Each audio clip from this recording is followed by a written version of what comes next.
bullets are whizzing by. And that was the first time I came close to understanding what life and death really was.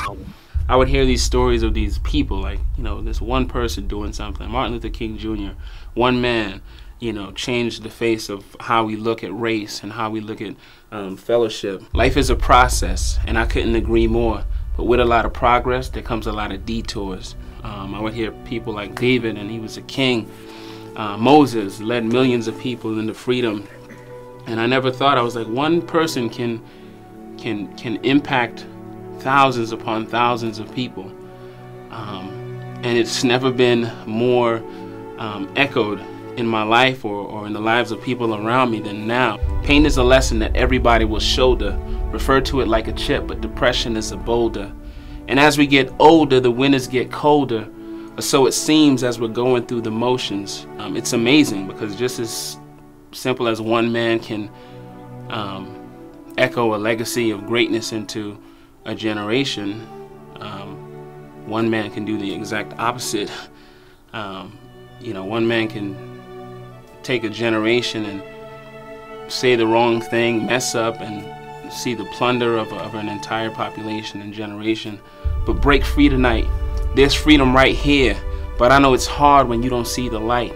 But your dreams are right here, and they're asking for you to make them reality as you grasp them.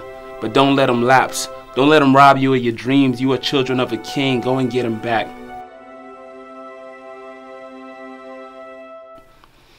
When I was a kid growing up, I grew up in New York, and I always intro that because a lot of my neighborhood was influential in the way that I was brought up and the things that I was taught. And growing up in New York in the time period that I did, you know, crack was really big.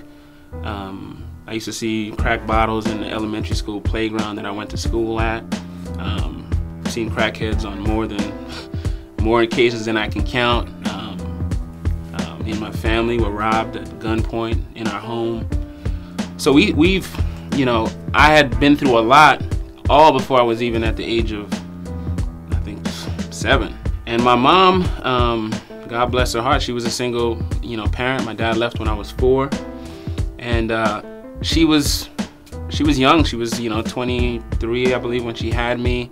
So she was fairly young, and I was the male, you know, person in the home. It was me, my sister, and my mom. And you know, my mom would just, not that she did it on purpose, but she would just tell me all of her problems. She would tell me when the bills was due.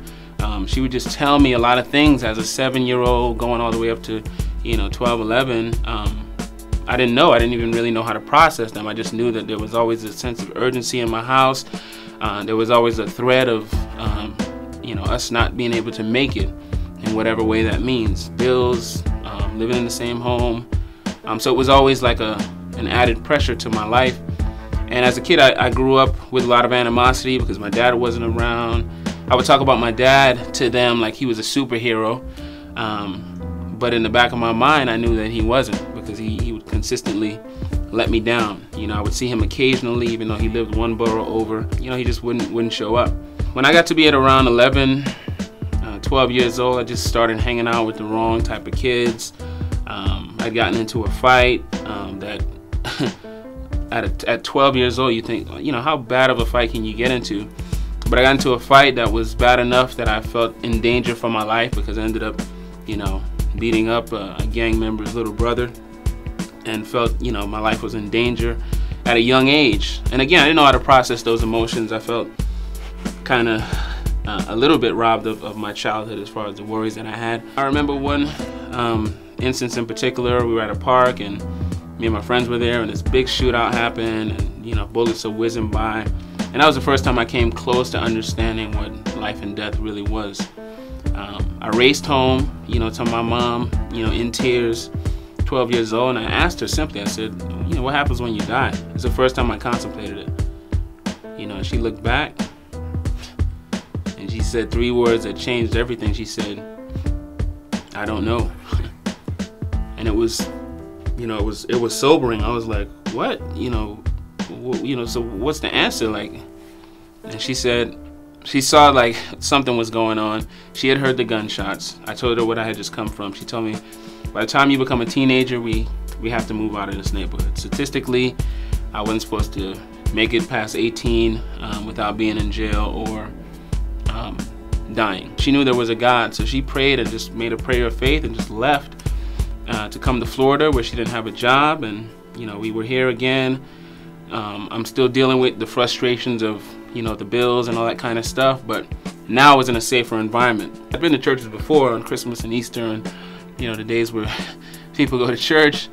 And I remember I walked into this church and it was just like, it was huge. I'd never seen anything like it before, and it was just like, I felt like I was in heaven. While I was going to high school, at this time I was 14 years old in high school. Went through high school, going to church, not really committing to the Lord, but just understanding more about Him and doing my own thing. Church was like not that it was a cool thing, but it was more like a cultural thing. It wasn't something that I took God seriously. At 17 years old, one day it just clicked. One day it just clicked to me that God is real and that He desires to change my life. And I'll tell anyone this: going to church, even though I wasn't saved, it still made me better. Every single time I went, I was changed. I wasn't changed all the way. I hadn't totally given my life to God until I was 17, but all those little things was what led up to all the seed planting. I was there. I was that kid that maybe you think in your youth group is not getting anything out of the service. I was that kid, and I was getting something out of service, even when it looked like I wasn't. So at 17 years old, God just one day just dropped in my lap and said, hey, this is a real thing here. You asked your mom, you brought back memories of that moment with my mom. You asked your mom what life and death is about, and I've been telling you what it's about for 3 years now. You need to make a choice to serve me. And it was at that point I went up and gave my heart and my life to God. And when I did it for real. Like, I had done it before and went back and did the same things, but this time when I was 17 years old, was graduating high school, I did it for real, and I really started to understand why God was so important to all these other people in my youth group, to my youth pastor.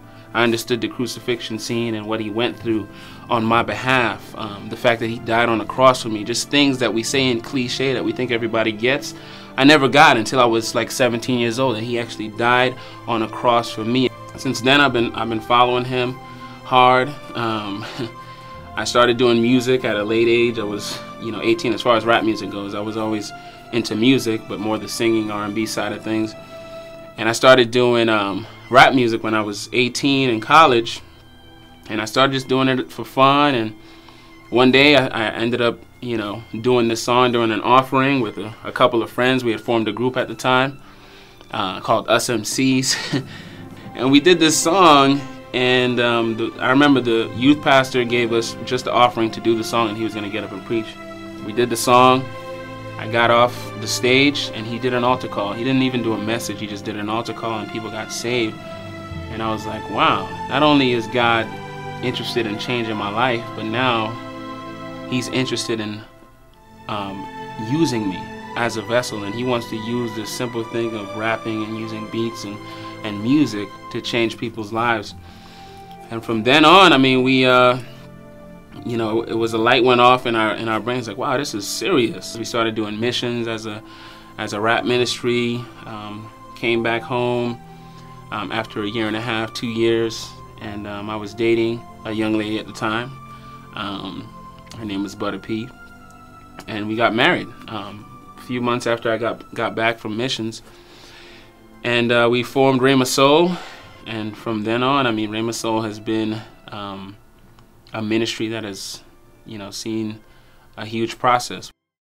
And now, with Rhema Soul, it started out as us doing a group, and even the group before that, we were doing missions, and it was about, seeing the kingdom furthered, but using us in the process. But now I look at Rhema Soul as a much bigger thing, because the things that I do now, every single thing that I do, every decision that I make is either in favor of my purpose and destiny, or it hurts it.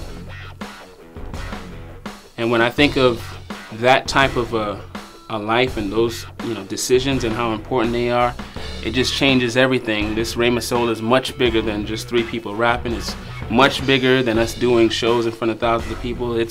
We're representing God. We're representing the God that created everything, and we're representing a change that needs to take place in people's lives. You know, I look in the mirror and I sometimes see inadequacy. I see things that, you know, are staring back at me that I don't like.